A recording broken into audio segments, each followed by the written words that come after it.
Muy bien. A continuación, para dar inicio al seminario, quiero presentarles al docente que impartirá la sesión de hoy. Su nombre es Rodolfo Santiago Holguín. Es psicólogo clínico de la Universidad Adolfo Ibáñez, licenciado en Filosofía de la Universidad Alberto Hurtado, magíster en Psicología Clínica de la Universidad Adolfo Ibáñez, diplomado en Psicopatología de la Psicosis del Hospital Clínico Universitario de la Universidad de Chile, en Clínica de Psicosis Esquizofrénicas y Afines, Facultad de Medicina de la Universidad de Chile, y en Neuropsiquiatría y Neuropsicología del Adulto, Universidad de Chile y Pontificia Universidad Católica de Chile. Vamos a darle paso al docente Rodolfo para que inicie con la presentación de hoy. Profe, todo suyo.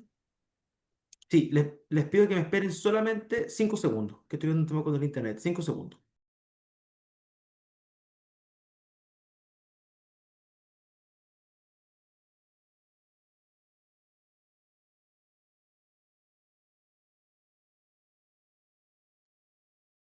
Bueno, chicos, mientras el docente se conecta con nosotros nuevamente, agradecerles principalmente por su estancia aquí en ADIPA, por tomarse el tiempo de estar con nosotros y estar aquí presentes en el seminario que va a dictar el profesor Rodolfo, ¿sí? Entonces vamos a esperar unos segunditos más mientras el docente se conecta.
Ok. Muy buenas noches, espero que se encuentren muy bien. Vamos entonces a comenzar nuestro seminario del día de hoy, en donde vamos a hablar y nos toca hablar acerca de la esquizofrenia. Espero entonces que se encuentren muy bien. Intentaré ir revisando el chat a medida de que ustedes vayan comentando, pero suelo distraerme mucho con el chat, así que voy a intentar hacerlo solamente en ciertos momentos. ¿Ya? Muchas gracias por estar a las 9 de la noche conectados en este seminario, a mi gusto importante justamente por la temática de la que vamos a abordar, que tiene que ver justamente con la esquizofrenia. Entonces, sean bienvenidos a nuestra charla sobre psicosis esquizofrénicas, reflexiones desde una clínica respetuosa y anti-estigma. El día de hoy quise invitar a un gran amigo, muy gran amigo, con quien he compartido diferentes experiencias académicas, que es Lorenz. Lorenz va a estar un ratito con nosotros el día de hoy. Lorenz es un activista en psicosis, a quien ya voy a presentar, y justamente él es un experto por experiencia. No podemos realizar una cátedra de esquizofrenia y más en específico el diplomado que viene en noviembre, si no contamos con expertos en experiencia, justamente porque ellos son los verdaderos especialistas sobre su misma condición. Nadie mejor que ellos sabe lo que significa, en este caso, vivir, convivir con esquizofrenia o con autismo y así. Entonces, para nosotros es muy importante, junto al claustro académico del diplomado en esquizofrenia, de que justamente contar no solamente con doctorado y postdoctorado en psicosis, sino que en personas expertas en experiencia. Espero que les guste esta charla que fue preparada con mucho cariño para ustedes. Em, Voy a poner acá en pantalla grande. Me imagino que ahí están viendo la pantalla grande, ¿cierto? Están viendo la pantalla grande. Sí, súper. Nos pueden sacarle una foto a esta parte y nos pueden etiquetar también a Adipa. Y así los vamos a resubir en la página de Instagram de Adipa. Conozca todas las teorías, domine todas las técnicas, pero al tocar un alma humana, sea apenas otra alma humana. Son algunas de las palabras que nos mencionaba Jung, que en algún momento fue uno de los discípulos de Freud.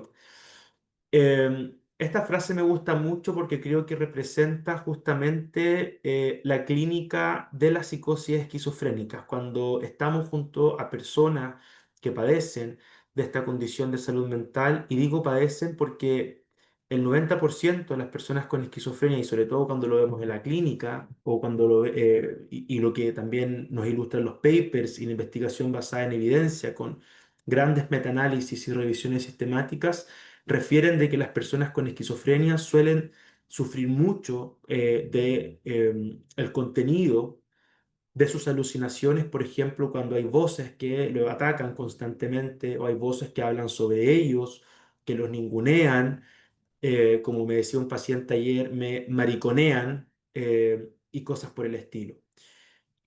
Justamente por eso es tan importante intervenir, es tan importante emplear todas las estrategias que tengamos disponibles para poder facilitar y poder ayudar a los pacientes y a las personas con esquizofrenia a que puedan tener la mejor calidad de vida posible.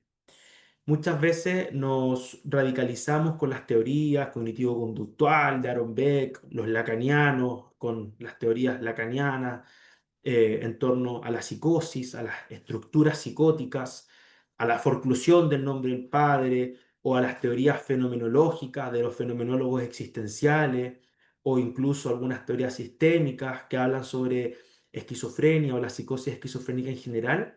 Sin embargo, yo creo que lo más importante es comprender que frente a nosotros hay un alma humana. Justamente hay una persona que sufre, una persona que requiere de nuestra ayuda, una persona a quien podemos facilitar muchas técnicas, muchas estrategias para que puedan tener la mejor calidad de vida posible. Y creo que la invitación es esa. No hay nada más importante en la clínica de las psicosis esquizofrénicas que la alianza terapéutica, que un lazo terapéutico empático, visibilizador del paciente y su subjetividad. Y creo que Jung en esta frase representa mucho de aquello, ver la singularidad del paciente y no quedarnos con teorías y con sesgos epistemológicos que nos hacen perder justamente aquella singularidad.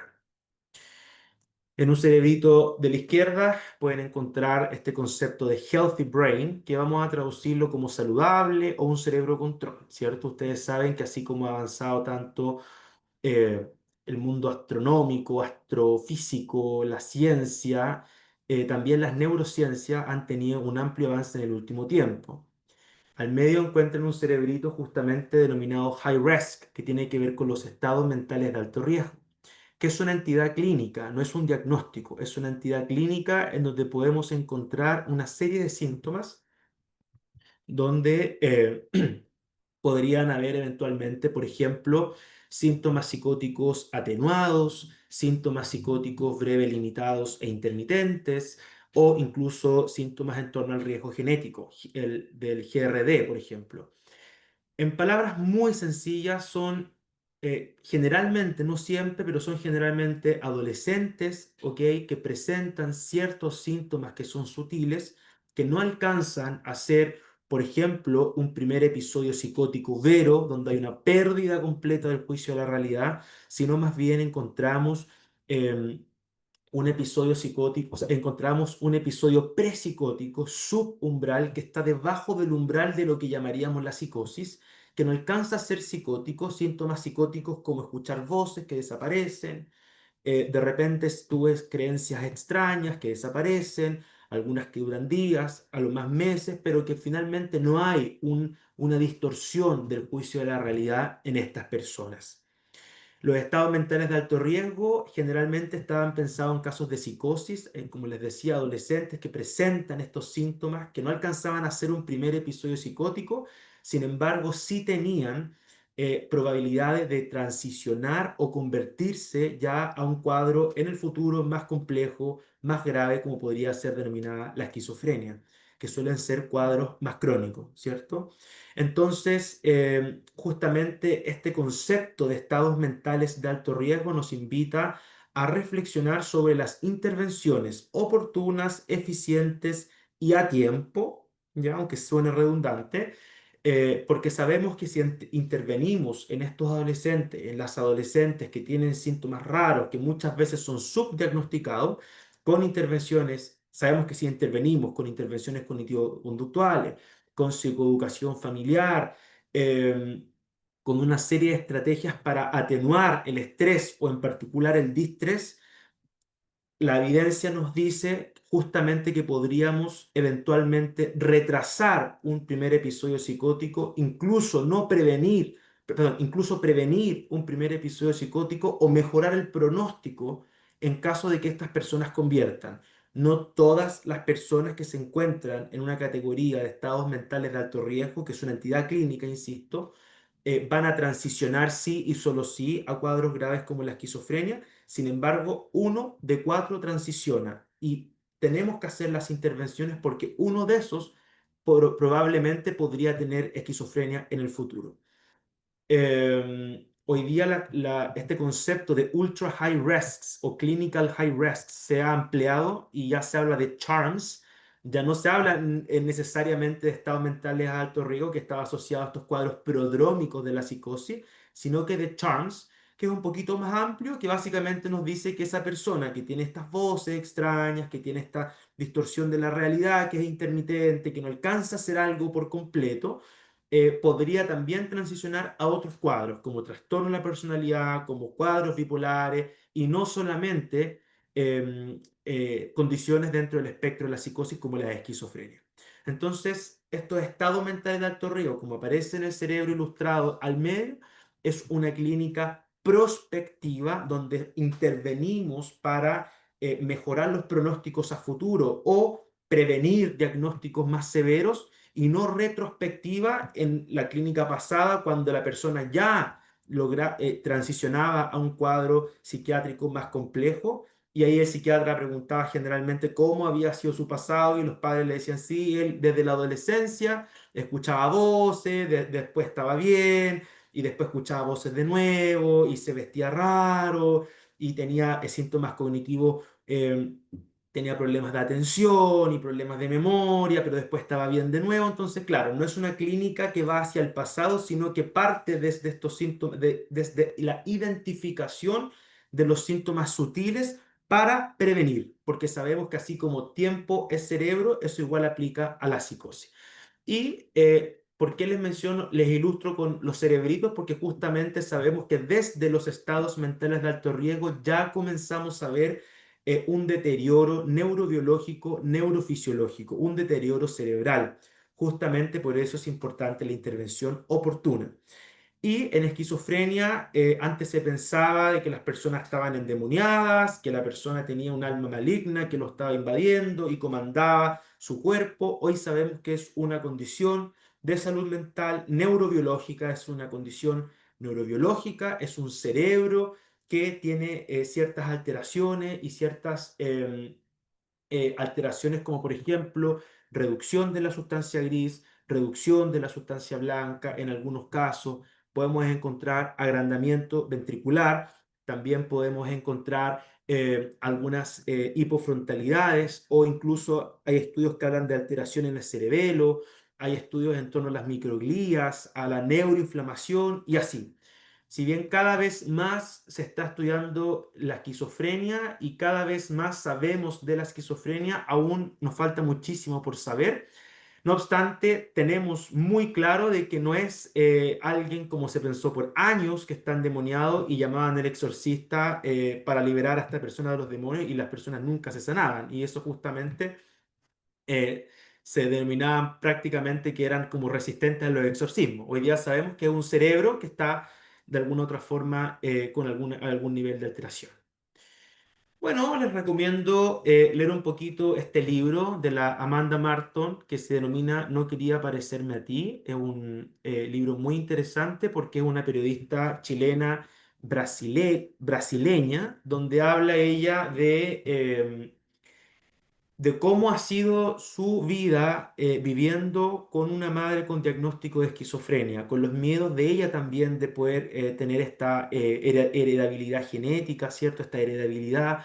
Y también hace un apartado de divulgación científica con papers actualizados y artículos actualizados en la materia. Entonces, justamente, La Amanda Marton es un libro que salió el año pasado y ahí les recomiendo que lo puedan buscar en redes, no sé si estará en PDF, pero que lo puedan comprar, por supuesto, porque es un trabajo de primera calidad. Creo que es un buen trabajo introductorio para poder sumergirnos en lo que implica la experiencia personal de alguien con esquizofrenia, desde el rol como hija y también de la divulgación científica. Ahí les pido que escriban los chats por, ay, un segundo, por interno, ahí sí, ya.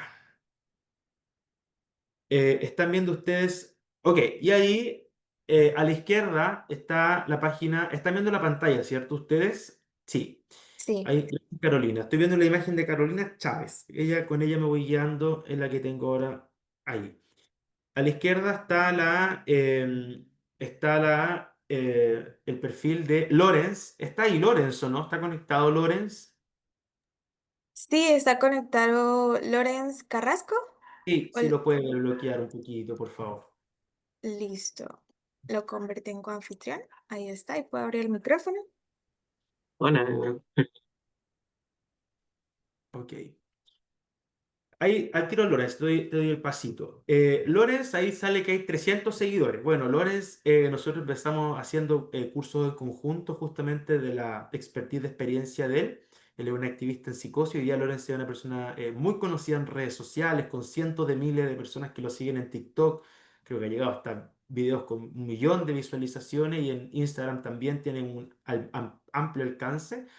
Eh, Lorenz justamente ha hecho un trabajo, yo le digo, de joyería en lo que implica el activismo. Él se ha encargado de psicoeducar a una población que no sabe sobre su diagnóstico, de psicoeducarnos respecto a los estigmas, respecto a cómo él fenomenológicamente vive o vivió las alucinaciones, los delirios.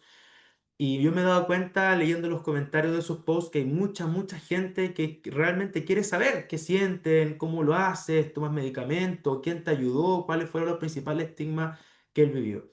Hoy día, Lorenz, como les digo, ahí esa foto es antigua del primer curso que hicimos ya hace un tiempo atrás, hace ya creo que 2 años en la DIPA. Y hoy día, Lorenz, como les digo, ya es muy famoso en el medio digital. Así que, no sé, Lore, si te quieres presentar un poquito, saludar a los colegas que están presentes acá del estudiante de veterinaria. Por ejemplo, se me ocurre preguntarte, Lorenz, ¿cuáles son los principales estigmas que tú has eh, experienciado como una persona experta por experiencia, como una persona con condición de esquizofrenia de parte de profesionales de la salud mental? Una pregunta súper específica, de profesionales de la salud mental. bueno, como que creen que como que el diagnóstico ya es como casi una condena como para siempre. Por ejemplo, o sea, yo cuando congelé la universidad por salud mental y luego cuando volví me decían los doctores, los psiquiatras, me decían que para qué iba a volver si al final nadie me iba a contratar. O sea, como médico veterinario, por ejemplo. Ujú. Tú has tenido experiencia con psicólogos también, con psicólogas. ¿Cómo ha sido eso? Porque aquí hay muchos psicólogos, imagínate, casi 300 personas conectadas. Nosotros ya hemos hecho distintas versiones del diplomado de esquizofrenia y de otros diplomados donde tenemos también módulo de esquizofrenia y nos ha llamado mucho la atención, por ejemplo, con el doctor Melech, que es como nuestro director asesor, psiquiatra. Nos hemos dado cuenta de que también hay todo un tema, digamos, de formación de temáticas de psicosis en los pregrados, en los posgrados, hay una carencia importante de formación. ¿Cómo ha sido tu experiencia con los psicólogos, con los psicoterapeutas o las psicoterapeutas? He como tenido diferentes experiencias, algunas buenas y algunas muy malas, como de que no saben respecto a la psicosis, no saben cómo diferenciarlo de otras cosas, o no saben encaminarlo quizás como un diagnóstico de algo, eh, o también como que derivan inmediatamente cuando ven como síntomas psicóticos y dicen como, ok, esto en realidad no es mío, es como ya paso el problema a otra persona. Que eso también creo que pasa mucho por el tema de que no están tan informados al respecto, quizás en la universidad falta integrar más esa materia, o no lo sé, quizás con diplomados como este, o cosas así, pero siento como que esa ha sido mi experiencia. Y la última pregunta, porque sé que estaba un poquito ocupado hoy día, yo lo molesté, le dije, Lorenz, acompáñame un ratito nomás, porque está, ya tiene agenda llena, mi amigo Lorenz, lo llaman a charla y a distintas cosas, así que muy bien. Lo del no, lo del que siempre lo comentas del no, escuchas voces no, dile que no, ¿quieres comentarle un poquito eso? O sea, bueno, es que a mí me pasaba mucho como que tenía miedo de decirle a los médicos respecto a las alucinaciones, primero porque no las reconocía como alucinaciones, y también porque tenía este miedo como de qué van a decir, qué van a opinar. Entonces hay como, o sea, hay una imagen que pongo por ahí que es de un libro de la historia del loco de John, no sé su apellido, John, algo, que es una Ganen persona que algo, vive con ganen esquizofrenia, algo. sí, que él como que juega un poco con el estigma del libro. Pueden leerlo, ven, bueno, igual. O sea, que no trata mucho de la esquizofrenia, pero es como un plus extra. Bueno, y ahí sale una conversación que él tiene con sus alucinaciones y a la vez con el doctor. Entonces el doctor le pregunta así como, ¿usted escucha algo? Y las alucinaciones le dicen, dile que no, dile que no. Entonces él dice, "Mm, no." Claro, claro, ¿cierto? Y eso justamente también es por las mismas formaciones que tú hablabas. Mira, esto lo contamos nosotros en el diplomado generalmente, se lo vamos a contar a los colegas que están presentes. Yo una vez le dije a Lorenz, porque vi que Lorenz estaba demasiado interesado en saber desde de lo que le pasaba. Yo estuve haciendo una charla a una comunidad de esquizofrenia también, donde él la lideraba, y él estaba muy interesado en que las mismas personas que tienen esquizofrenia supieran sobre la condición, supieran que hay tratamiento, supieran que hay psicología de especialidad para esto. Entonces le dije una vez, Lorenz, ¿sabes qué? Hay un congreso de SONEPSIM en Viña. El Lorenz es de Santiago y soy de la ciudad de Los Andes. Los Andes, sí. Le digo, hay un congreso de Sonepsin en Viña de esquizofrenia. Vamos, po, Lorenz. Así que, no, pero es que van puro psiquiatra. Le dije, bueno, pero no perdemos nada. Lo peor que nos pueden decir es que nos vamos a quedar afuera y ninguno de los dos puede entrar porque ninguno es psiquiatra. Yo un psicólogo y Lorenz es un activista. Vamos, y yo creo que no vamos a tener ningún problema. Bueno, cuento corto, raya para la suma, llegamos al Congreso, un Congreso maravilloso, estaba Otto Der, maestro de la psiquiatría chilena, Hernán Silva, maestro de la psiquiatría chilena, la Rocío Mayol, grandes autores, teóricos académicos sobre esta temática. Y Lorenz me decía, nos reíamos porque me decía, y le pusieron, hay un cartel donde se llama Doctor Lorenz. Entonces Lorenz me decía, no, ¿por qué asumen de que todos los que venimos a un congreso de esquizofrenia tienen que ser médicos, ¿no? Y ahí también, y sin atacar a nadie, a ninguna sociedad en particular, pero también hay un estigma, ¿no? ¿Por qué no podemos pensar también en instancias tan importantes como la Sonepsin que pueda ser abierto a un público no necesariamente médico? Porque estamos justamente batallando de que esto, si bien la primera línea de intervención es farmacológica, hay una serie de profesionales psicosociales que hacen un aporte valiosísimo, desde los trabajadores sociales, desde los terapeutas ocupacionales, psicólogos, psicólogas y otros profesionales también, e incluso expertos por experiencia. Entonces, nosotros siempre contamos esta anécdota y nos reíamos porque decíamos, qué tienen que asumir de que soy psiquiatra? ¿Por qué no puedo ser un activista que quiere saber sobre su diagnóstico? Y ahí creo que hay un desafío también para las sociedades médicas sobre estas materias. Ya, Lorenz, muchas gracias, pues, que esté muy bien y gracias por haber compartido un ratito con tu fanaticada. Y ahí, por supuesto, invítalos a seguirte. Bueno, vayan a Instagram, TikTok, como Vivir Psicosis, creo que se quedó pegado justo. No, yo te escucho bien. Creo Ah, ya, que... bueno. Bueno, ahí está la invitación hecha. Igual podemos conversar, escribirme, o pueden ver los videos. Siempre está disponible ese espacio, como que no soy solo yo, claramente es como un espacio para todas las personas. Ujú, ujú. Gracias, Lorenz. Mandémosle un aplauso virtual ahí a Lorenz. Hay muchas gracias por lo que está haciendo sobre todo con los psicólogos y la psicóloga. Ha hecho un trabajo de joyería, como les decía. Muchos colegas le escriben, muchos colegas, cientos de colegas le escriben a Lorenz preguntando sobre cómo intervenir muchas veces y Lorenz le pone, yo no soy psicólogo, pero ten cuidado con esto y ten cuidado con esto otro. Así que gracias, Lorenz, por compartir un ratito con nosotros. Que estés muy bien. Muchas gracias. Ahí María José está, ahí sí, eso, ya. Bien, avanzamos un poquito y bueno, ya a la derecha está Betty, Betty que también es una activista muy importante en España, que hoy día está también con podcasts, canales de YouTube y ha hecho un activismo importante en España, nos ha mostrado cómo viven las intervenciones desde ese lado del mundo. Estas son algunas preguntas retóricas, no vamos a alcanzar, por supuesto, a revisarlas por el tiempo, a escucharlos, pero algunas preguntas retóricas para pensar un poquito qué es la esquizofrenia o qué es para usted la psicosis. Acá tenemos, por ejemplo, algo de la historia y curso natural de la esquizofrenia. Generalmente, no en todos los casos, pero generalmente hay una fase premórbida, hay una fase prodrómica, que es la que les mencionaba de los estados mentales de alto riesgo, ¿cierto? Ahí estaría esa parte de los estados mentales de alto riesgo, estos síntomas atenuados, psicóticos o cuasi psicóticos que no alcanzan a ser psicóticos, pero están bajo el umbral de la psicosis, pero están ahí. Después tenemos el primer episodio psicótico, que no es lo mismo que la esquizofrenia, y tenemos la fase estable cuando la esquizofrenia ya está compensada, ¿cierto? Y ahí ya intentamos, por supuesto, apuntar hacia la recuperación. El tratamiento de la esquizofrenia tiene múltiples objetivos. Ya esto fue extraído del GES 2017, me parece que sí. De esquizofrenia, el primer episodio psicótico. Siempre vamos a apuntar a mejorar los síntomas positivos, cognitivos, afectivos y negativos. Esto es lo que se denomina la clínica de la remisión.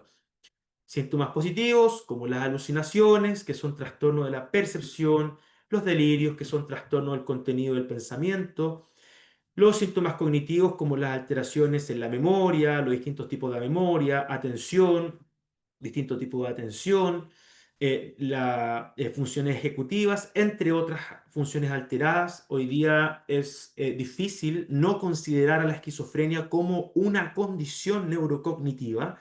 El 90% de las personas con esquizofrenia tiene síntomas cognitivos tales como los que les mencionaba y el 60% muchas veces síntomas cognitivos graves, ¿ya?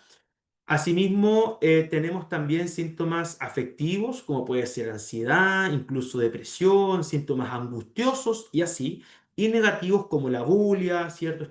Esta dificultad en la motivación, la anedonia, que viene del prefijo asin y hedonismo, sin a veces, muchas veces, la capacidad de experimentar placer o de poder expresar placer. También podríamos meter incluso dentro de esta categoría a la lexitimia o el embotamiento afectivo, el estar aplanado, ¿ok? Alguien está rayando la pizarra y eso entorpece la presentación. Si ahí me ayuda la... Profe, y- eh, deje compartir y vuelva a compartir. Por así se quita.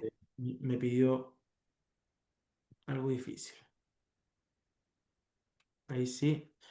Les pido de que tengan, con los mouse, tengan cuidado porque eso a veces hace que nos retrasemos un poquito más. ¿Ya? Eh, a ver, ahí dice, voy a aprovechar de leer un poquito los comentarios, ¿ya? Gracias, Lorenz, muchas gracias, siguiendo a Lorenz. Eh, Ahí Paola Guerrero habla de trastorno mental grave. No siempre es tan grave. La percepción de la realidad completamente alterada. No sé a qué se refiere ahí Diego. Paola Guerrero, ¿las personas con Alzheimer pueden tener esquizofrenia? Es una muy buena pregunta. Ahí habría que diferenciar eventualmente lo que son la psicosis secundaria a trastornos neurodegenerativos como el Alzheimer o demencias con cuerpos de Lewy o demencias frontotemporales o demencias vasculares, entre otro tipo de demencias que podrían las personas tener o padecer de algunos síntomas psicóticos, ¿ya? Y habría que diferenciarlo, digamos, con una esquizofrenia de inicio tardío. También podría haber alguna comorbilidad, pero eso es más difícil, pero podría pasar también. Ustedes saben que en todo este mundo de la psicopatología todo puede pasar. Ahí, por ejemplo, ¿qué más? Dice Ailén Córdoba, dice, hola, onda tienda psicólogo. Yo no tengo un perfil profesional, sin embargo, yo pertenezco al centro.eqz en Instagram, centro.eqz, y ahí nosotros tenemos nuestro centro clínico junto a psiquiatras y terapeutas ocupacionales, y también tenemos especialidad justamente en esquizofrenia, y tenemos también algunas formaciones. Gracias, Elian. Diego, ¿todos los síntomas de la esquizofrenia son malos? No, no sé a qué se refiere usted con malo. Ahí hay que especificar esa palabra, ¿cierto? Constanza Fuente Alba, ¿cómo se realiza el proceso de la psicoeducación en la familia? Vamos a ver si podemos responder algo de eso. ¿Cómo saber si la persona está pasando por un ataque psicótico y qué se puede hacer? Ok, y ahí se preguntan también por las drogas. Volvemos a la presentación. Hablamos entonces de la sintomatología diversa que pueden presentar las personas con esquizofrenia. No todas las personas con esquizofrenia van a presentar todos este tipo de síntomas. Sin embargo, la mayoría presenta estos síntomas. ¿Ya? Por ejemplo, la depresión puede ocurrir en distintas fases de la esquizofrenia. Hay personas que sienten depresión ya sea en estado mental de alto riesgo, en etapas prodrómicas, otros que pueden sufrir en distintas etapas de la condición se puede justamente padecer de síntomas, por ejemplo, angustiosos, ¿ya? Como los cuadros depresivos. Lo mismo con los síntomas cognitivos. Los síntomas positivos son generalmente las alucinaciones, los delirios, el comportamiento catatónico, el pensamiento desorganizado, el discurso desorganizado. Otro síntoma que puede aparecer dentro del contexto de los síntomas negativos es la logia, que se entiende muchas veces como esta dificultad en el discurso o llamada también por la psicopatología como pobreza del discurso. A mí me gusta mucho ese nombre porque es medio estigmatizante, pero es como la psicopatología lo ha denominado, que viene justamente de a, prefijo, logia, logos, de esto de discurso, ¿cierto? Uno de los objetivos es prevenir la hospitalización, potenciar la capacidad de vivir en forma independiente, potenciar la capacidad de establecer y perseguir objetivos educacionales y ocupacionales, minimizar los posibles efectos no deseados relacionados con los medicamentos y lograr una adecuada calidad de vida e integración social. Bueno, ustedes saben que cuando uno dice prevenir hospitalizaciones, porque uno asume que las hospitalizaciones no es desde la nada, sino que cuando hay cuadros muy descompensados, sintomatología aguda, y eso hay que hospitalizar generalmente porque podrían estar en riesgo la persona cuando hay un juicio de la realidad que está alterado, incluso riesgo terceros. No siempre es así, pero puede pasar. Y además sabemos que la psicosis en sí misma es neurotóxica. Por eso es el dicho. De hecho, nosotros hoy día subimos al centro EQZ un post para que lo vayan a ver, centro.qz en Instagram. Subimos un post, el último es acerca de el DUP, que es el Duration and Treated psychosis, que significa cuando empiezan los síntomas psicóticos y cuánto tardas en intervenir en esos síntomas psicóticos, médicamente, psicoterapéuticamente. Y lo que dicen los estudios actualizados y basados en evidencia es que mientras más te demores, es decir, mientras más prolongado haces el DUP, ¿cierto? Psicosis, duración de psicosis no tratada en español, más probabilidades hay de que haya un peor pronóstico, una peor calidad de vida y así. Y eso justamente es porque la psicosis no pasa desapercibida para el cerebro. ¿Ya? Potenciar la capacidad de vivir de forma independiente. Bueno, justamente estos últimos objetivos apuntan a lo que nosotros entendemos por recovery. El recovery, en palabras muy simples, que la persona pueda volver a tener un lazo social, la persona pueda volver a pololear, a tener novio, novia, a estudiar. Si congeló la carrera porque tuvo una descompensación psicótica, puede retomar nuevamente la carrera, sentirse pleno, que la persona pueda tener una vida lo más tranquila posible, con la mejor calidad de vida posible. ¿Ya? Y justamente hoy no es una clínica de la remisión sintomática, sino que es una clínica de la recuperación, y eso me parece que es bastante importante. Voy a leer un poquito los comentarios, si no se me van a quedar arriba. Eh, Dice, ¿podría explicar la psicosis secundaria? Hoy día es una clase de psicosis primarias. Ya tuvimos un seminario, lo pueden encontrar en YouTube, de psicosis secundarias, que lo hice hace una semana atrás en esta misma plataforma.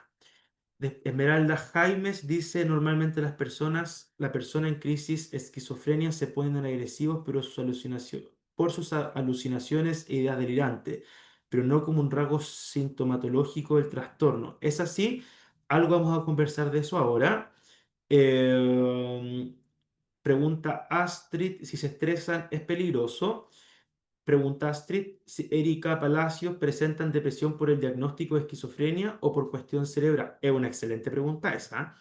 Diego, bien claramente estoy planteando ya respecto a los tratamientos eficaces, estudiantes de psicología, las personas con psicosis deben estar de acuerdo con la atención médica. Buena pregunta también. Es una pregunta que apela a lo de la ética y al consentimiento. Bibliografía y una chica, dice Ariana, una chica es esquizofrénica y se quiere hacer pasar por autista. Ya, ahí yo desconozco ese caso. Bueno, entonces, hoy la clínica es la clínica de la recuperación y no la clínica de la remisión. No basta con atenuar los síntomas negativos, positivos, cognitivos y afectivos, sino que la persona pueda reincorporarse a la sociedad.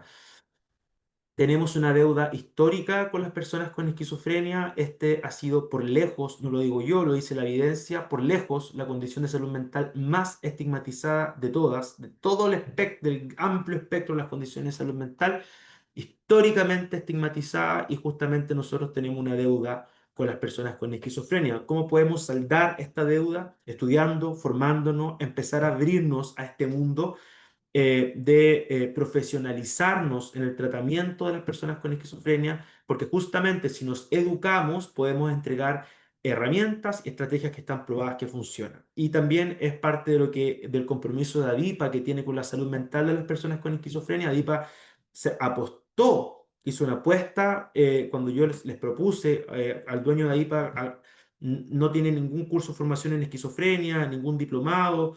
Intentémoslo. Hay muchas personas que necesitan con esquizofrenia de salud mental y requieren de profesionales que sepan de esto. Y ADIPA apostó por este proyecto y hoy día es la plataforma en Chile y en Latinoamérica, fuera, digamos, de las grandes universidades que tiene cursos y programas de formación de especialidad, como un diplomado de más de 240 horas en esquizofrenia. Y eso es aplaudible porque habla justamente del compromiso con la salud mental de ADIPA. Entonces, es muy, muy importante que nosotros estudiemos, que nos especialicemos para poder ayudar a estas personas.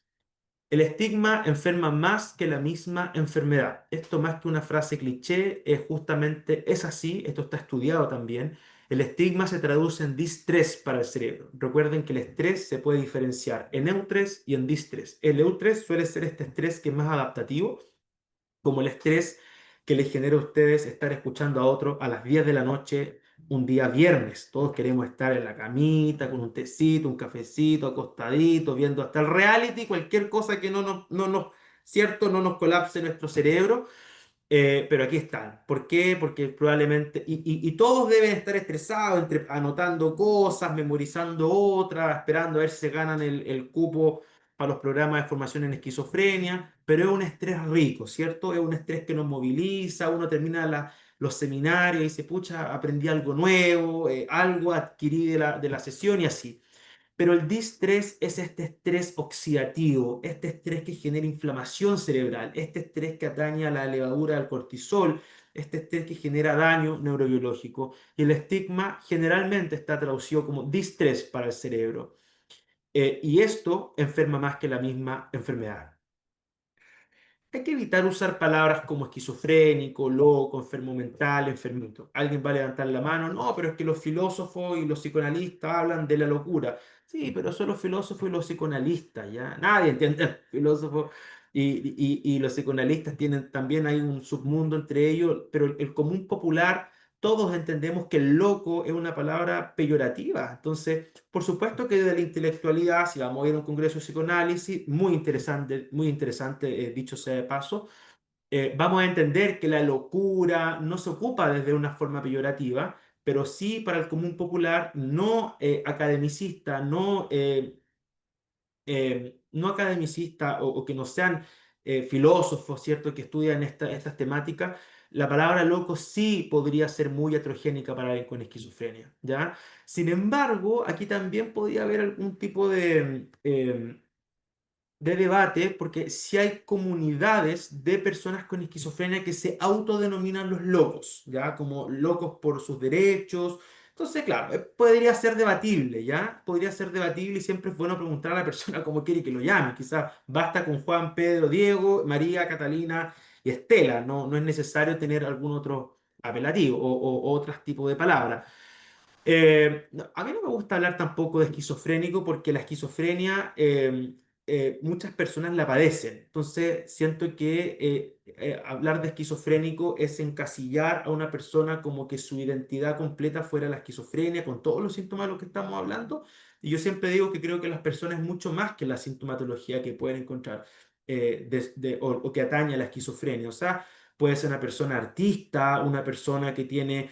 eh, sus amigos, que tiene sus hobbies y así. Y eso no habla necesariamente de la esquizofrenia, sino que habla de la subjetividad y la singularidad de esa persona. Estas palabras como enfermo mental o de enfermedad mental a mí me generan un poquito de distancia porque creo que son muy estigmatizantes. He escuchado a muchos psiquiatras hablar de enfermedad mental, estamos todos de acuerdo en lo que entendemos por enfermedad mental, pero el lenguaje construye realidad, ¿ya? El lenguaje construye realidad. Yo me pasó ahora hace poquito en un post en un post también, no sé cómo se dice, post que subimos también en el centro Cuseta sobre el autismo, el TEA y el SEA, y nos llamó mucho la atención em, la poca deconstrucción que hay en el lenguaje y que no sopesamos la carga semántica y existencial que puede tener el lenguaje. ¿Ya? Del T, de trastorno, sí, entendemos que hay alteraciones neurobiológicas, entendemos todo eso, que hay que podrían haber temas cerebrales, sin embargo, uno cuando trabaja con personas autistas se da cuenta de que uno no ve un trastorno, ve una persona que tiene una forma diferente de procesar, de ver el mundo y así, ni mejor ni peor, distinta, justamente a lo que entendemos por neurodivergencia. Entonces yo creo que el lenguaje sí es muy importante.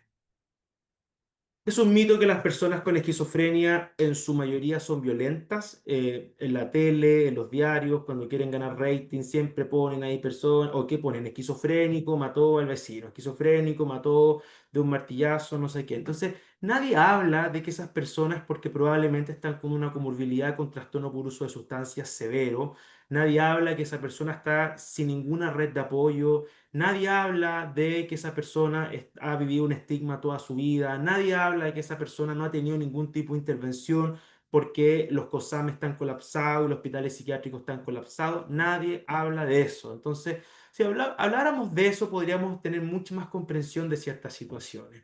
¿Ya? Es un mito entonces que todas las personas con esquizofrenia son violentas. Lo que nos dice la evidencia, las regresiones sistemáticas, los metaanálisis, es que las personas con esquizofrenia tienden más a recibir violencia que a ejecutar violencia. Pero nadie va a hablar en la tele porque no vende, ni tampoco los medios digitales, de que una persona con esquizofrenia, por ejemplo, ganó un premio de poesía a nivel nacional o que una persona con esquizofrenia ganó un premio de arte. Eso no se muestra. Entonces, volvemos y seguimos alimentando el estigma del esencialismo, el estigma de que hay una violencia subyacente en las personas con esquizofrenia como si fuera inherente a la condición. Y eso no es así. Un segundo, para no perder el chat, voy a leer un poquito el chat. Buenas noches, hay algunas preguntas. Eh,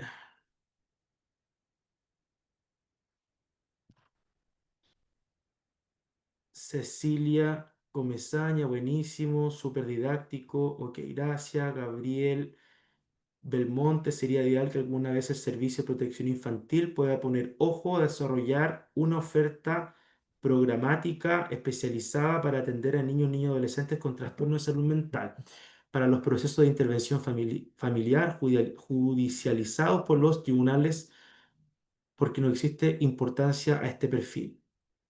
Súper. Muy bien, ¿cierto? Visibilizar aquello. ¿Por qué un paciente con trastorno esquizofrénico tiende a tener crisis recurrentes cada cierto tiempo, por ejemplo, cada 2, 3 años? ¿O sus crisis son cada vez más severos, así estén siendo tratados con psicofármacos? Actually, en niños y niñas, ¿cómo distinguir si es un posible caso de esquizofrenia? Buena pregunta. Eso atañe a la psicosis infantil. Solo para aclarar una duda que tengo, ¿cómo separamos a la condición del sujeto si estamos en una tendencia a integrar la mirada de cierto determinismo en las bases morfológicas cerebrales cuando se está hablando de neurodivergencia? Ok, pregunta legítima. ¿Una condición de esquizofrenia es inimputable? Es una muy buena pregunta. Sí. Una respuesta corta sería que sí. O sea, si tú estás si hay los psicólogos forenses, por ejemplo, en un hospital psiquiátrico forense, en una unidad de evaluación de personas imputadas como una WEPI, que están, recuerda que hay cuatro hospitales psiquiátricos en Chile, Putaendo, Horvitz, Peral, El Salvador. En algunos solamente de ellos hay unidades forenses, que son hospitales psiquiátricos forenses, o alas del hospital psiquiátrico son forenses. Ellos evalúan los psicólogos forenses y que una persona justamente cuando cometió, por ejemplo, un delito grave, como haber asesinado a una persona, evalúan si es que esa persona tiene una condición de esquizofrenia y si eso fue secundario a una distorsión de la realidad, de voces que te decían que hicieras daño, que cometieras tal o cual delito, si es que había droga de por medio y así, y eso por supuesto que se determina con los psiquiatras forenses y que esa persona es inimputable, es decir, queda hospitalizado en esta psiquiatría forense o se tiene que ir a la cárcel, ¿cierto? A un sector carcelario. Es una muy buena pregunta esa, Martín. Muy buena pregunta. Creo que es la primera vez que la hacen. Ya voy a dar algunas más nomás. Ahí Roxana dice muchas gracias, gracias. Ok, he leído si existe es necesario la psicofarmacología en cada caso de esquizofrenia. Es una muy buena pregunta. Qué buenas preguntas, colega. Muy buenas preguntas. Yo creo que eso depende del caso a caso. La psicofarmacología, lo que yo les podría decir es que sí es la primera línea de intervención en esquizofrenia. Sin embargo, cada vez más todas las estrategias no farmacológicas están alcanzando ese nivel de importancia. O sea, el arte importa, el arte terapia tiene una utilidad inigualable para los síntomas positivos, síntomas que no responden a psicofármacos o no responden tan bien a psicofármacos. Quizás algunos de segunda, tercera generación, como el aripiprazol, podrían eventualmente ayudar, pero el arte terapia es arte, es expresión, las personas expresan su subjetividad más profunda y eso ayuda mucho mejor que los fármacos para los síntomas negativos. No así para los síntomas positivos que sí responden muy bien a antipsicóticos de primera y segunda generación, justamente porque los antipsicóticos de primera y segunda generación van a barrer o van a bloquear o van a bloquear quizás es una buena palabra, la excesiva dopamina de las distintas vías dopaminérgicas, como la mesolímbica, mesocortical, tuberoinfundibular, nigroestriatal y así. Y ahí van a generarse distintos síntomas adversos dependiendo de las vías que se van, digamos, donde hay un bloqueo dopaminérgico. Ok. Yo creo que las personas con esquizofrenia pueden ser funcionales, pero también he visto que en crisis donde están sus síntomas positivos presentes son totalmente peligrosas para ellos o para otros. Pues sí, juicio de realidad está nublado. Es muy debatible ese comentario. Buenas noches, un trastorno de depresión. Yo trabajo aquí nosotros en el centro Cuseta de Los Andes, tenemos 90% de personas con esquizofrenia, muchas de ellas que atendemos gratis, donde le damos un tratamiento de especialidad y están muchas veces agudos y no son peligrosos. Hay algunos casos que sí podría darse, pero generalmente cuando hay consumo de sustancia en comorbilidad. Por eso hay que ser muy cuidadoso con los comentarios, porque eso igual genera mucho estigma. Buenas noches, un trastorno de depresión, ansiedad no tratada con llevar a que se desarrolle una esquizofrenia, dice ahí Marco Antonio. No, la ansiedad y la depresión no causan esquizofrenia, diferente. Sin embargo, la ansiedad puede ser un factor de riesgo. Bueno, ahí creo que ahí Marco respondió algo, ¿cierto? De eso. Ya, entonces las personas con esquizofrenia, colegas, tienden más a recibir violencia que a ejecutar violencia. Y esto no es un comentario cliché del profesor, ahí está la cita para que la puedan buscar y algunos que están más actualizados que esa. Muchas personas con esquizofrenia padecen comorbilidades. Acá sí hay estudios bien serios. Este se los recomiendo que lo lean. Ella es de la Grisel Orellana, una de las personas que más sabe de esquizofrenia en Chile, una psiquiatra que realmente sabe muchísimo, directora del Diplomado de Psicosis Esquizofrénica de la Universidad de Chile. Eh, Justamente ella escribió un paper muy interesante de cuáles son las comorbilidades más típicas en personas con esquizofrenia y entre ellas aparece la diabetes, la hipertensión, la apnea obstructiva del sueño, eh, osteoporosis y bueno, entre otras. ¿Ya? ¿Por qué es importante leer este tipo de artículos? Porque la investigación nos dice que si nosotros no tratamos, digo tratamos los médicos y todas las diferentes especialidades, las comorbilidades médicas de estos pacientes, el pronóstico no va a ser tan bueno como cuando se tratan estas comorbilidades médicas. No sé si se entiende. O sea, si la persona tiene diabetes, eso también podría eventualmente descompensar a la persona y podrían incluso agudizarse los síntomas positivos. Es importante que la persona sea tratada en su integralidad, que las enfermedades crónicas estén tratadas, que las enfermedades autoinmunes estén tratadas como enfermedades crónicas, por supuesto, que reciban su respectivo tratamiento. Por ejemplo, en la apnea obstructiva del sueño, las personas con esquizofrenia hay un porcentaje importante que padece de este tipo de alteración del sueño o trastornos del sueño. También es importante que ahí los médicos ojalá prescriban un examen, una polisomnografía, ¿cierto? Que puedan evaluar el sueño de las personas con esquizofrenia, porque el dormir es tan importante como para todos, aún más para las personas con esquizofrenia, porque sabemos que cuando hay un dormir que no es suficientemente bueno, también esto podría alimentar y retroalimentar, podría que los síntomas positivos que se están trabajando con fármacos, con distintas estrategias, no respondan también a tratamiento. Por eso es tan importante que la persona tenga un tratamiento integral.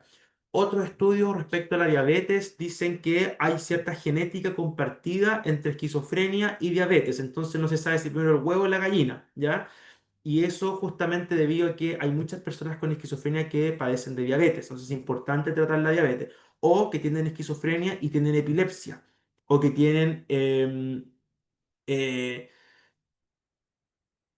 también hay estudios que hablan de que podría haber potencialmente una genética compartida. Entonces es importante, repito, que podamos ver más allá de la condición, entre comillas, psiquiátrica, sino que podamos ver la integralidad.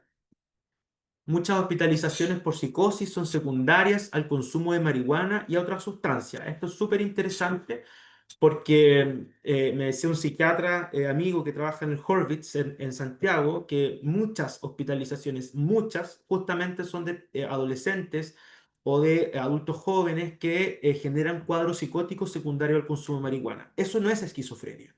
¿Podría eso esquizofrenizarse si hay una predisposición genética a la base? Probablemente sí. No lo tenemos claro. No sabemos si eso pasaría, si pasaría sí y solo sí, pero podría pasar. Pero eso no es esquizofrenia. Tenemos que saber distinguir que una cosa son las psicosis esquizofrénicas, otra cosa son las psicosis exógenas, como la psicosis secundaria, anfetamina, a pasta base, a marihuana, a tusi, a alcohol, entre otros tipos de sustancias. Otras son las psicosis orgánicas, que son secundarias a un accidente cerebrovascular que ocurre en un sector límbico del cerebro, a un tumor cerebral. Eh, a neurosífilis, a enfermedades autoinmunes, a encefalitis autoinmune, eso tampoco es esquizofrenia. Las esquizofrenias, justamente los psiquiatras más clásicos la clasificaban dentro de las ex llamadas psicosis endógenas, que justamente en la actualidad podríamos explicarla como estas psicosis, perdón, primarias que son genético-ambientales, que son dentro de la categoría de causa psiquiátrica, ¿ya? No es lo mismo que la psicosis secundaria a drogas y no es lo mismo que las psicosis secundarias a enfermedades como tener un accidente vascular y que la persona genere psicosis o una demencia con cuerpos de Lewy y que la persona genere psicosis como alucinaciones visuales, delirios o cualquier cuadro psicótico. ¿Ya? Son distintos tipos de psicosis. Por eso la psicosis es un síndrome, un conjunto de síntomas, alucinaciones, delirio, incluso podríamos agregar síntomas negativos y tenemos que buscar la etiología de esos síntomas, tenemos que buscar la causa de esos síntomas, porque también la recuperación podría depender, de hecho va a depender de acuerdo a cuál es la causa que está generando el cuadro psicótico. En el caso de la psicosis que son secundarias al consumo de drogas, tú desintoxicas a la persona, ya sea en una UCIP, en una urgencia, en una hospitalización, la persona se desintoxica la sustancia y debería eventualmente retornar a su estado previo donde no había un cuadro psicótico una vez que la persona no tiene la sustancia en su organismo. Pero en el caso de la psicosis esquizofrénica no es lo mismo, porque justamente es un cuadro que no va a depender de una droga, sino que va a depender de otros factores como son los genéticos ambientales y la dinámica e interacción entre estos, ¿cierto? Entonces, es importante realizar los diagnósticos diferenciales. Y esta presentación es bastante larga, me pidieron David para no pasarme de las 10 de la noche. Esta va a ser la última que les voy a mostrar para responder algunas preguntas. Y en torno a la psicosis inducidas por anfetamina, esto es muy interesante porque justamente las psicosis que son inducidas por fetamina pueden ser muy parecidas a la psicosis esquizofrénica, sintomatológicamente. Las personas pueden tener síntomas cognitivos, negativos, positivos y afectivos, y no es una esquizofrenia. La persona desintoxica y vuelve a su estado normal. Con la esquizofrenia no pasa lo mismo. Entonces, síntomas que pueden ser muy similares tienen una causa completamente distinta. Tenemos la psicosis como síndrome, buscamos la causa e idealmente tratar la causa para ver cómo va a ser el pronóstico de esa psicosis, que algunas deberían remitir eh, visualizando la causa. Bueno, vamos a responder algunas preguntitas, tres preguntas, y damos por finalizado el seminario del día de hoy. Sí, muy bien, chicos. Vamos a responder las preguntas de que se levanten la mano o las del chat, como prefiere, profe. Hay unas muy interesantes en el chat. Por ejemplo, alguien pregunta por el aripiprazol. Yo no voy a responder ninguna pregunta de fármaco. Estoy terminando un diplomado en psicofármaco en la Universidad Católica, pero eso es algo de no es mi especialidad. Yo soy psicólogo, no soy médico, no me meto en temas que no me competen y no puedo ser irresponsable. Respecto a Astrid, ahí mencionaba Astrid, ¿puede la esquizofrenia confundirse con otra enfermedad, por ejemplo, TLP? Las personas con trastorno de la personalidad, por ejemplo, limítrofe, podrían tener en ciertos casos lo que se denomina micropsicosis, que son psicosis que son pasajeras, psicosis que no son tan prominentes como las que encontraríamos en una psicosis esquizofrénica y que una vez que tienen un buen tratamiento, ya sea médico o psicoterapéutico o de lo que sea, psicosocial, la persona debería remitir la psicosis y volver a su estado basal. ¿Ya? Eso debería ser transitorio. Por eso en la literatura se llama las micropsicosis. Y ahí iPhone de Belén ya había respondido. Soy madre de una persona con esquizofrenia y mi hijo ha retrocedido demasiado de su primer y único brote. Su medicamento principal es la clozapina. ¿Podría ser eso? Eh, Pregunta, ¿cierto? La psicosis por epilepsia sería secundaria. Los antipsicóticos, segunda generación, diabetes, cuando hay predisposición. Sí, hay algunos estudios de eso, ya, de que hay algunos antipsicóticos que podrían generar cuadros como de tipo, ya sea diabetes tipo uno, diabetes tipo 2. Hay también toda una clínica de la psicosis esquizofrénica, perdón, de la psicosis epiléptica, secundaria a cuadro epiléptico. Se habla de psicosis ictales, interictales y postictales, si mal no recuerdo. ¿Ya? Eso lo ven los neurólogos generalmente. O los epileptólogos. He leído que existe una posible activación, dice María Angélica, a un gatillante de la esquizofrenia por el consumo de cannabis. Sí, tal cual. Hay muchos estudios que hablan de una asociación de que la marihuana con personas que tienen predisposición genética podría gatillar un cuadro psicótico esquizofrénico. Buenas noches. ¿A qué edad empiezan a presentar los síntomas? A un familiar le diagnosticaron esquizofrenia paranoide por consumo de cocaína, pero no fue algo pasajero, entonces la droga puede ser gatillante, ahí se habla de una esquizofrenización. La persona probablemente tenía una predisposición genética a la base, un papá con esquizofrenia, un tío con esquizofrenia, un abuelo con esquizofrenia, y que la droga viene a ser un gatillante de algo que ya está previamente. Eso es más o menos lo que se sabe. Ahí dice el CIE-10, aún reconoce las psicosis residuales por drogas. Muy bueno el seminario, profe. Muchas gracias, Juan Carlos. Qué bueno que le gustó. En casos clínicos se llega a aplicar el electroshock. ¿En qué casos clínicos? Ya, una cosa es la esquizofrenia, a ver cómo decirlo. La esquizofrenia, no sé cómo decirlo, a ver. Ah, mire, les quiero mostrar. ¿Se ve? Cómprenlo. Suena feo eso, ¿no? Como cómprenlo. No, pero como de comprarlo, como es muy bueno. Esto es un Lo manual. recomiendo. Esa es la palabra. Esa es la horrible, cómprenlo. O sea, no como cuando alguien le dice, ¿te gusta? Cómpralo. No. Les recomiendo que lo puedan adquirir. ¿Ya? Se los recomiendo. Es un libro, es un manual, más o menos así. ¿Ya? Muy bueno. Y hay otro que lo voy a tener por acá. Eh, un segundo.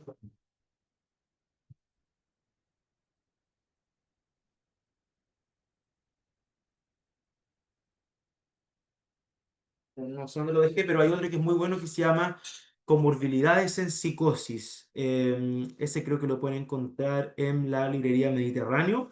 Y este, no me acuerdo dónde lo compré, pero ahí lo pueden buscar porque hay muchos temas muy interesantes, desde tratamiento.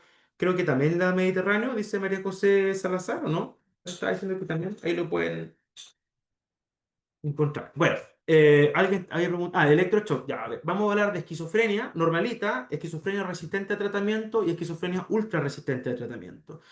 Las esquizofrenias resistentes a tratamiento en general hay distintas definiciones, pero la más clásica, la que más se utiliza, incluso en el sector público, son esquizofrenias que no responden a esquemas farmacológicos antipsicóticos de segunda generación, generalmente, primera, segunda generación, que no responden a tratamiento, entonces se inicia clozapina, que es un antipsicótico de segunda generación muy potente, pero que puede tener muchos síntomas adversos, entre ellos cianorrea, agranulocitosis y podría generar muchos tipos de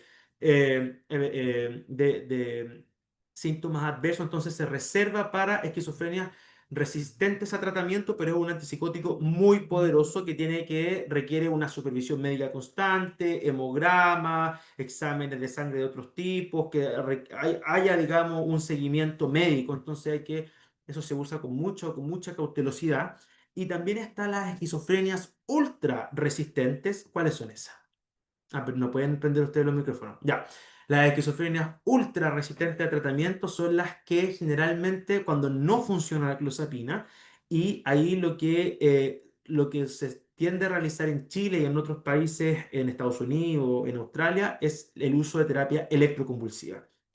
El uso de terapia electroconvulsiva no hay que entenderla como un electroshock, ¿cierto? Que se utilizaba antes casi como un mecanismo de tortura en las personas con esquizofrenia, digamos, de tiempos anteriores, sino que son máquinas modernas que generan que no tienen mayor iatrogenia en los pacientes, que hay un consentimiento informado, hay un protocolo médico estandarizado, anestesia general, entre otro tipo de pasos, otro tipo de protocolos. Entonces, no es iatrogénico para el paciente. Hay algunos estudios que hablan de que podría haber algún daño en la memoria episódica, pero eso tiende a pasar con el tiempo después de que las personas se someten a terapia electroconvulsiva. Ya, pero no hay que pensar que este electroshock, así como que el paciente va en contra, en camisa de fuerza y que el paciente no quiere, no, eso se hace con consentimiento, ¿ya?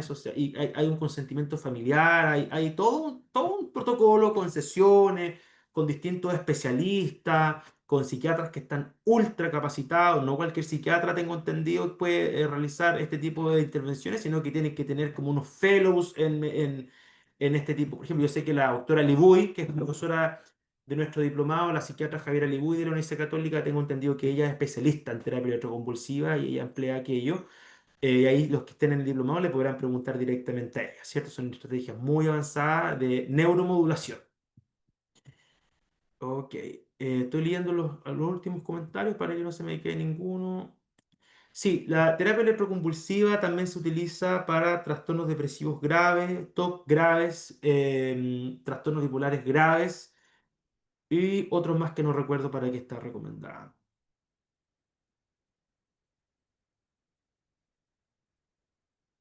Eh,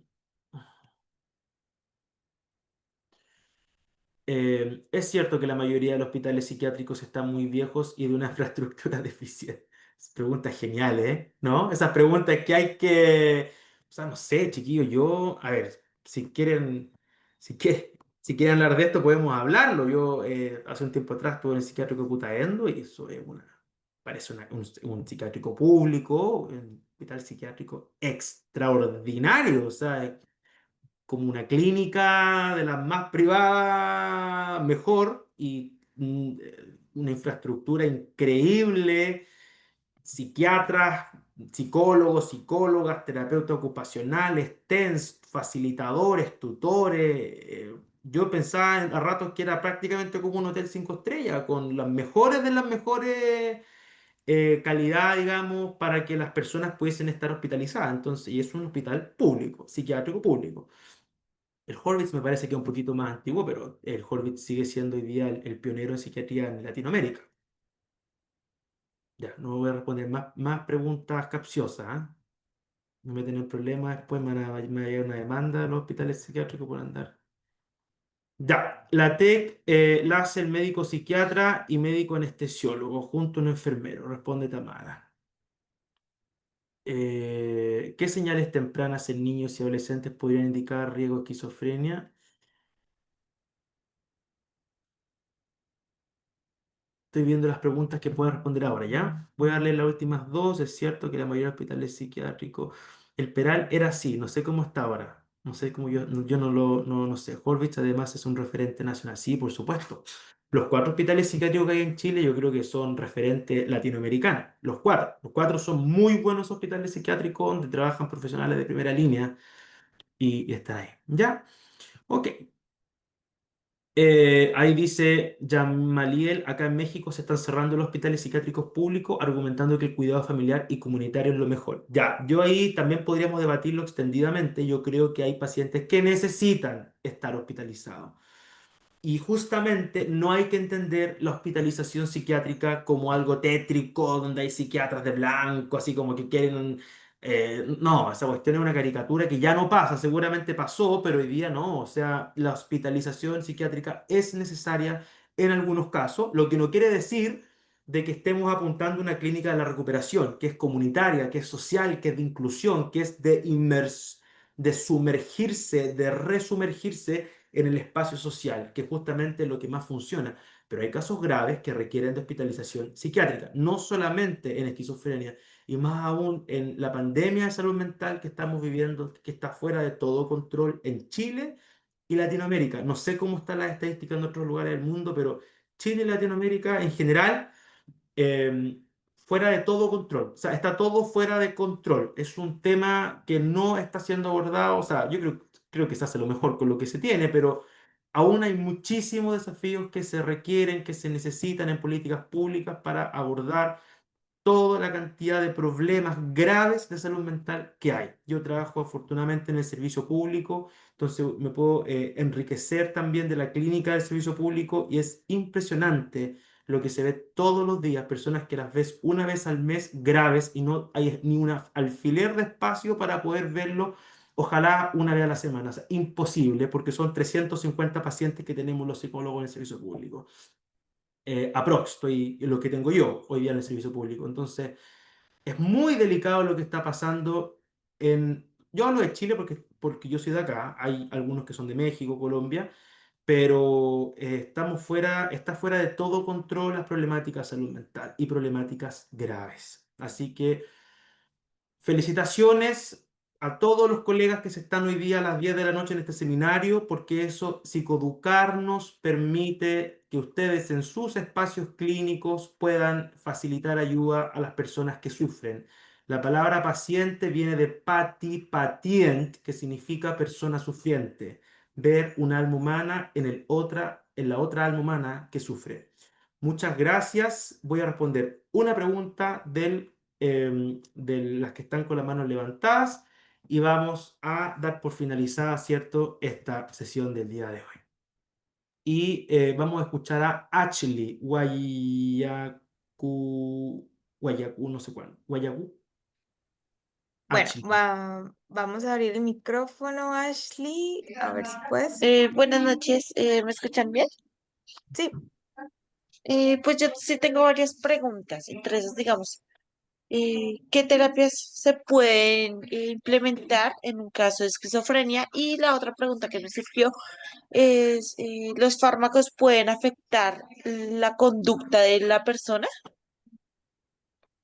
Perdón, l- n- em, ¿me puede repetir la pregunta? Que se me La pegó. primera pregunta es, ¿qué terapias se pueden implementar en un caso de esquizofrenia? Y la segunda es cómo los fármacos pueden afectar la conducta de la persona. Ya, yo de fármacos, como les mencionaba, no me voy a meter ahí, yo no soy médico, ¿ya? Me encanta el mundo de los fármacos, todos los días leo de fármacos, me compré harto libro de psicofarmacología para este diplomado que les mencionaba, pero no soy médico y no me voy a meter ahí. ¿Y la otra?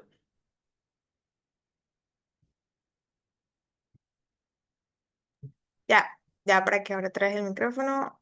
Dale, Ashley, abre el micrófono.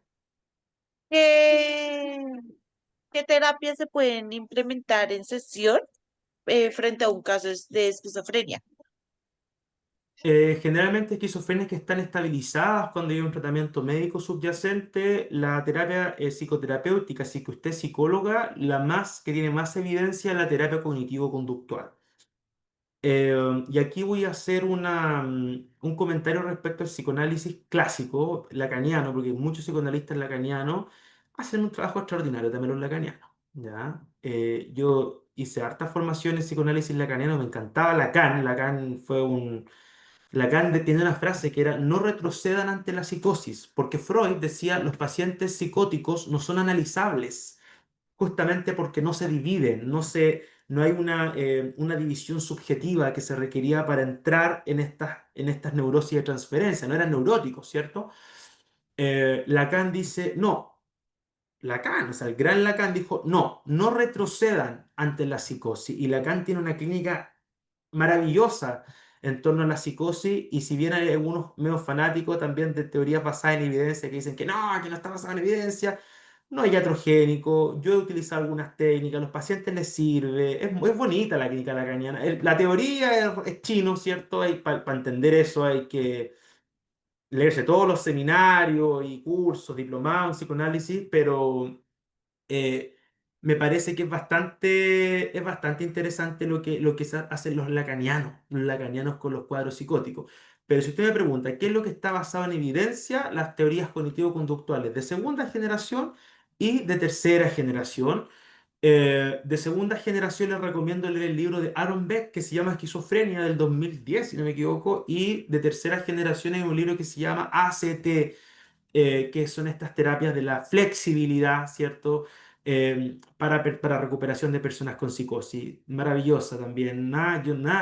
Los cognitivos conductuales son muy ordenados y eso hace que la clínica tenga también una especie de orden, ¿ya? Pero recuerden que la clínica es de la persona y no de la teoría.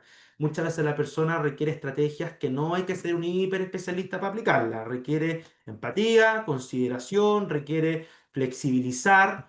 Em, Muchas veces las sesiones pueden durar 20 minutos y para el paciente es suficiente, ¿ya? No vamos a forzar que estén 45 minutos hablando si el paciente quizás no, o lo agota estar 45 minutos hablando, ¿ya? Creo que estamos en la hora. Eso es, terapia de aceptación y compromiso. Yo les quería pedir un favor a ustedes. Bueno, espero que les haya gustado esta, em, esta corta charlita. Me hubiese encantado estar mucho más rato con ustedes. Y les quería pedir un favor para nuestras redes sociales. Es que si pueden prender sus cámaras para yo tener como solamente el primer plano. Ahí y yo les digo para cuando manden sus reacciones, así se ven y las subimos a la página de IPA ahí para que puedan compartir.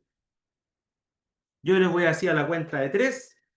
Y es la mejor forma que nosotros tenemos para saber también si les gustó la ponencia y todo eso. Ya. Ok. Muchas gracias entonces a las 300 y tantas personas que están conectadas junto a nosotros hoy viernes ya a las 10:20 de la noche por habernos acompañado en nuestra clase de psicosis esquizofrénica, y a todos los profesionales de la salud mental que nos acompañan siempre. Les mando un abrazo grande y que estén muy, muy, muy bien. Hasta luego. Vale, profe, muchas gracias también por su tiempo y el compartir con nosotros en la noche de hoy. Gracias a ustedes, chicos, también por estar con nosotros hoy viernes. Entonces, siendo así, vamos a pasar lo que es la dinámica del sorteo, que no se me vayan todavía. Vamos a pausar la grabación.